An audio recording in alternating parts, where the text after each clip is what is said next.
It all started in 1953 when Cockta entered the market as a refreshing carbonated beverage, made from a mysterious blend of 11 herbs. In contrast to its biggest competitors, namely Coca-Cola, Cockta did not contain any caffeine or orthophosphoric acid. The Yugoslavs immediately accepted it as their national drink, which is why its popularity in the first 2 decades skyrocketed.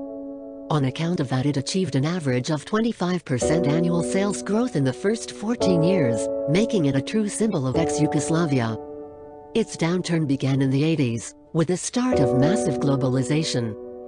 Global giants were increasing their market share with aggressive marketing strategies and endless resources. Everything got worse in the decade marked by the breakup of Yugoslavia, the market, and unity, which had a fierce impact on Cockta's already declining popularity and sales. Cockta has since transformed and was advertised as a symbol of nostalgia, but never again experienced the fame it enjoyed in ex-Yugoslavia. Nevertheless, Cockta is catching up with Coca-Cola on the Slovenian market as it leads with a 17.2% market share. Today, with a new blue futuristic design, it is a part of the Atlantic Group's extensive beverage and food portfolio and is available in 17 countries around the world.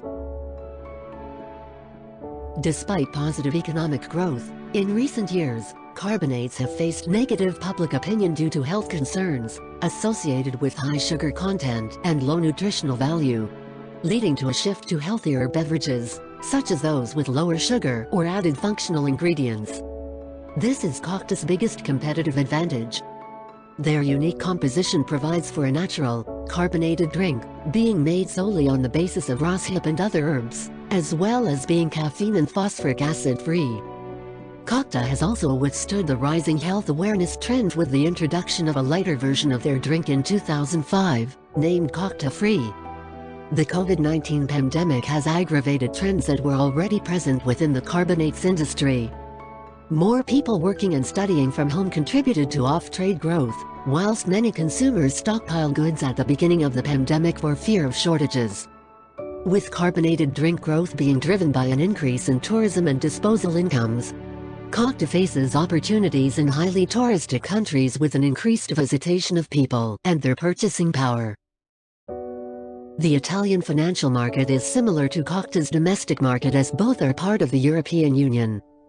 They use the same currency, and the same banks are present in both markets, which would make the company's financial operations much more transparent, quicker, and easier. Statistics show that Italians are more connected and sympathetic to domestic products. They place a great deal of value into natural and local taste. However, sodas in Italy are very different than in the US, and they are usually less sweet. Italian consumers prefer fruity, sour, and bitter flavors.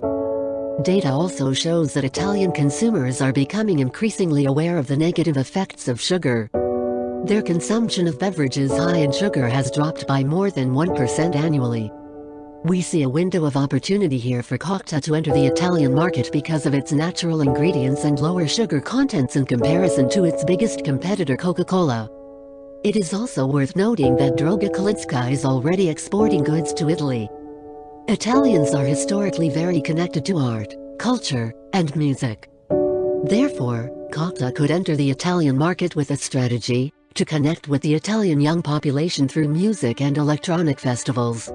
Using the brand's main marketing message, Your Cockta, Your Music. Revenues generated in the Italian carbonated soft drink market are expected to drop by 11.5% because of the COVID-19 crisis, less consumption of domestic consumers and also tourists. Revenue in the carbonated soft drinks segment amounts to $1.8 million in 2020. In global comparison, most revenue is generated in the United States, $133.8 million. In the past 7 years, revenues have been constantly growing, which is also expected from 2020 on, as the carbonated soft drink market is expected to grow annually by 2.3%, indicating the potential for new competitors to enter the market. In relation to total population figures, per person revenues of $29.25 are generated in 2020, which means the average per capita consumption stands at 13.1 liters in 2020. The main challenge for the industry in the coming years will be to react to consumers' growing sophistication and stricter regulation as more and more states and municipal governments are imposing soda or sugar taxes to curb consumption. The new sugar tax will increase the value-added tax on 1 liter of beverage from 22% to 28%, directly impacting the product price. Taxes on sugary drinks, intended to raise revenues while also addressing health issues such as obesity, diabetes, and tooth decay, and have already been adopted in many countries. In Italy, the 8 major players of the soft drink industry made up 88% of the total market volume. The biggest competitor in this market, as probably with any other market, is going to be Coca-Cola. In 2018, Coca-Cola accounted for 34% of the market, followed by San Benedetto, which counted for 13%, and San Pellegrino with 10% of the Italian market. As already mentioned, Italians also place a great deal of value into natural and local taste. This statement is also supported with the fact that local mineral water producer San Pellegrino was actually the leading mineral water and soft drink company by sales revenues in Italy in 2018. Followed by Coca-Cola, Parmalat, Conserve Italia, and Acqua Minerale San Benedetto. All companies are strongly oriented toward producing local goods. Even Coca-Cola, as a huge multinational, focuses its marketing campaigns to appear as local and domestic as possible with the intention of bringing the brand closer to the Italian people. After a thorough analysis, we concluded that we wouldn't recommend Droga Kalinska to go into the Italian market with Cockta. As Droga Kalinska stated, they did not make the decision to enter Italy due to lack of appropriate partners, knowledge of customer habits and sales channels. Droga Kalinska alone would cover all marketing and brand costs, which, based on calculation, could outweigh the profits due to the fierce competition.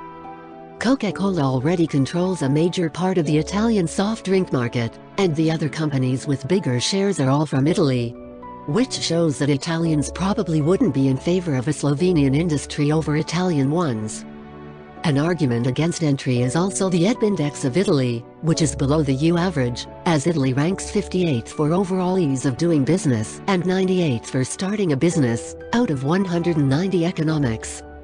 That indicates that the Italian economy remains burdened by political interference, bureaucracy, corruption, high level of taxation, a rigid labor market, a complex regulatory framework, high cost of conducting business, and others. In conclusion, we confirm the decision of Droga Kalinska to not enter the Italian market with Cockta. Nevertheless, if they would decide to enter, their entry strategy should be based on exporting through local distributors, because they already have experience with it. Due to exporting Natman Italy with the same strategy,